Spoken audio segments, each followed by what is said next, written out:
Hola chicos, ¿cómo están? Hoy les quiero hablar rápidamente sobre un tema que no se habla mucho en medicina y que es vital para entender no solamente algunos conceptos de bioquímica y fisiología, sino para después llegar a entender algunos conceptos de farmacología, inmunología, de una forma más fácil, más natural, más articulada si quieren, que simplemente memorizando como pasos extra. Entonces, estoy seguro yo que este tema, transductores celulares moleculares, no lo han visto, o al menos no con ese nombre, y lo han visto muy independiente, y aquí lo que estoy haciendo es juntarlos todos. Nosotros sabemos que en el cuerpo humano tenemos dos formas de control: uno el sistema endocrino y otro el sistema nervioso, que evidentemente van a estar interrelacionados entre sí y se van a influir mutuamente, ¿ok? Pero ahora no quiero hablarles de eso, sino simplemente del sistema endocrino en especial. Decir que el sistema nervioso no se maneja mediante receptores químicos no es del todo cierto, no estaríamos hablando de los neurotransmisores, pero para hacerlo sencillo, el sistema endocrino regula el cuerpo a través de químicos que viajan por la sangre y llegan a influir una célula. Hay tres formas en las que estos químicos, denominados hormonas, van a influir en el resto del cuerpo humano. El endocrino propiamente dicho, que significa que la hormona va a viajar a través del torrente sanguíneo antes de ejercer su efecto en alguna célula corporal. Tenemos los parácrinos, que es una influencia vecinal, si quieren, de una célula a otra sin pasar por el torrente sanguíneo. Y finalmente una forma autócrina, que significa que la célula se influye a sí misma. ¿Para qué se influye en esta segunda célula, en esta célula blanco? Influimos para que esta célula en sí, cualquiera de estas, tenga un efecto, tenga una respuesta, haga algo. A un nivel más conceptual, no basta decir, tenemos una célula, muy bien, esta es nuestra célula, tiene un estímulo y realiza una respuesta sin saber qué sucede dentro de la célula. Muchas hormonas tienen distintos efectos en distintas células, sin embargo, casi todos ellos van a pasar por tres procesos moleculares que van a convertir esta señal inicial, que vamos a llamar estímulo, a una señal que vamos a llamar respuesta. Para entenderlo un poco mejor, hablemos de una célula que produce una transducción de un tipo de energía a otro. El tipo de energía de respuesta va a ser generalmente eléctrico, neuronal. Y el tipo de estímulo puede ser de distinto tipo. Imaginemos que esta célula es un cono o un bastón en el ojo. El estímulo va a ser fotónico, va a ser electromagnetismo, va a ser luz. ¿Qué pasa para que esto se convierta en electricidad? Pues tiene que haber un proceso, y ese proceso está dado por esta célula altamente especial. En el caso del ojo, un bastón, lo voy a dibujar así, o un cono altamente especializado. Pero eso lo vamos a dejar para después. No vamos a hablar de los transductores altamente especializados, sino de los transductores más bien comunes y regulares. Cualquiera de estos estímulos se va a convertir en una señal. Muy bien. En la célula, lo voy a colocar aquí, vamos a tener algún receptor. Entonces, tenemos un estímulo, una señal, que va a estimular un receptor, que aunque lo estoy poniendo aquí en la membrana celular, puede también estar en la membrana nuclear o en el ADN. Vamos a hablar de eso después. Muy bien. Dentro de la célula se va a producir una transducción, y ese es el tema. Entonces, una serie de pasos que van a convertir esta señal en otra que se pueda interpretar en otra forma de información. Muy bien. ¿Para qué? Para darnos un efecto, un efector, que puede ser la producción de una enzima, la producción de una membrana, de unos filamentos, la contracción del citoesqueleto, y ese efector es el que va a dar finalmente la respuesta. La respuesta es lo que vamos a medir nosotros, que se va a manifestar como un pensamiento, o como una conducta, o como un movimiento, o como una secreción, aumento del ritmo cardíaco.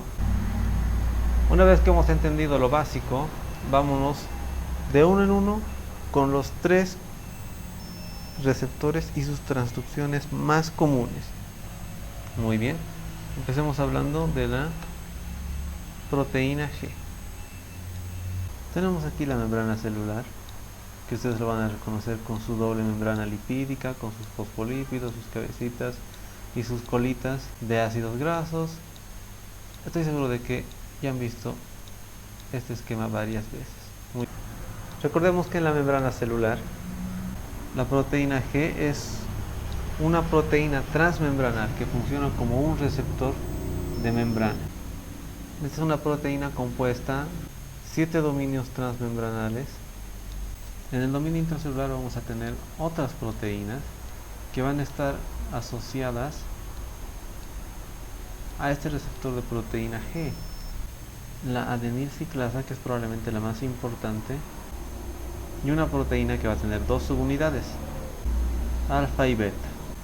Cuando tenemos una hormona, que en este caso la vamos a llamar ligando, que va a activar el receptor de proteína G, esta a su vez va a llevar a la activación de esta proteína y de esta subunidad alfa, que va a llevar a la activación de la adenilciclasa. En el dominio intracelular, ustedes saben que tenemos muchas moléculas de ATP, de donde procede la energía para el mantenimiento vital de las células. Entonces, ¿por qué esta proteína se llama adenilciclasa? Porque es una enzima que al activarse convierte el ATP en adenosín monofosfato, pero además cicloadenosín monofosfato, y este va a actuar como un segundo mensajero, mientras que el ligando, la hormona, era el primer mensajero, que ya se va a unir al verdadero efector, la fosfoquinasa A. Y este efector el que va a llevar a distintas células a distintas conductas, si quieren, con distintas respuestas, donde puede llevar a la fosforilación de enzimas, o a la transcripción de proteínas, o a la apertura de algunos canales de iones.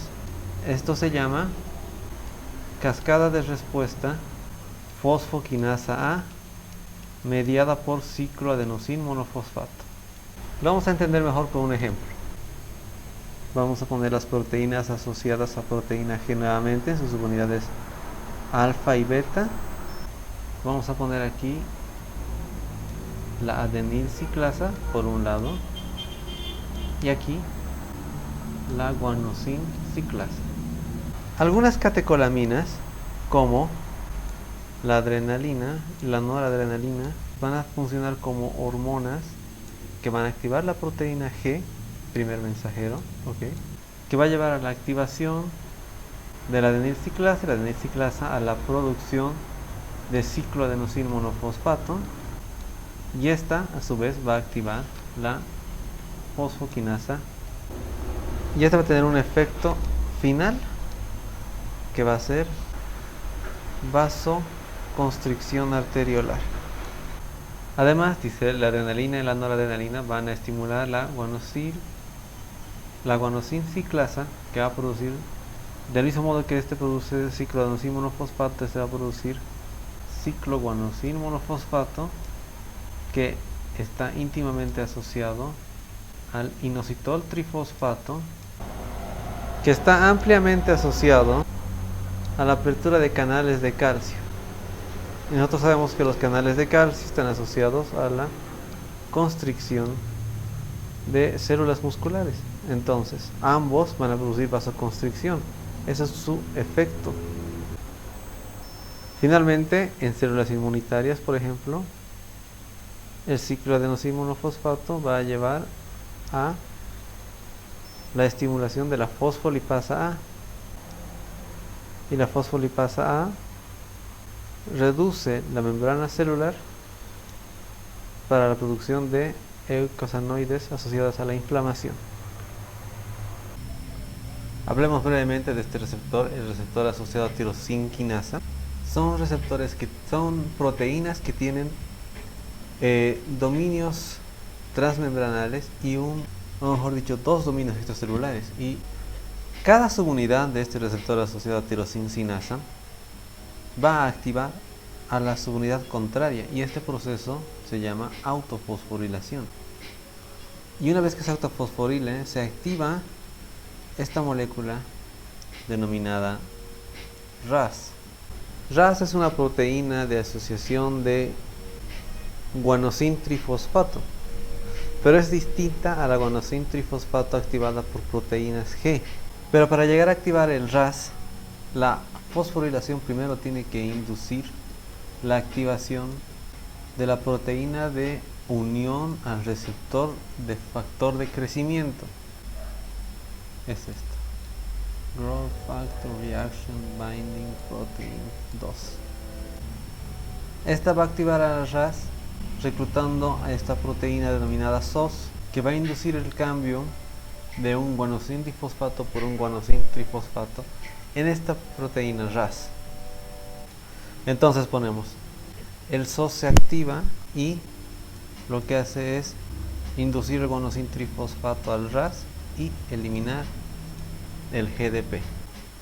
Ya el complejo RAS-GTP inicia otras señales proteicas.